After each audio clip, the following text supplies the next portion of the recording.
Mga kapuso, wala pa rin pong patid ang pagtawag ng mga kapuso natin sa ating Operation Bayanihan Telethon. Kaya yung mga gusto po sa inyong tumulong, wala pong tulong na maliit. Mga kapuso, lahat yan mapapakinabangan ng mga nangangailangan. Pwede po kayong makiisa sa ating Telethon. At para po sa inyong mga pledge at donasyon, ayan po ang mga sasagot sa numerong ito. Mga volunteers po natin yan, 981-1950. 981-1950.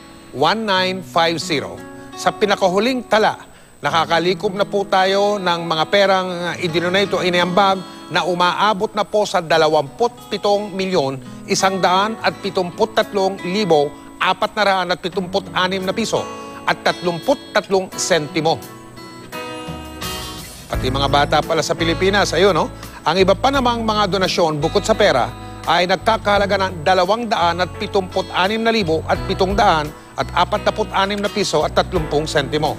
Kabilang sa mga major cash sponsors sina GMA President and Chief Operating Officer Gilberto Duavit Jr., ang kumpanyang Quantum X Incorporated, ang GMA Marketing and Productions Incorporated, at 5 ayaw magpakilala o anonymous na mga donor.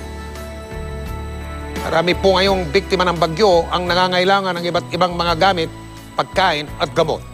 Pwede niyong dalhin mismo ang inyong mga donasyon sa tanggapan ng GMA Kapuso Foundation o sa Kapuso Foundation Warehouse.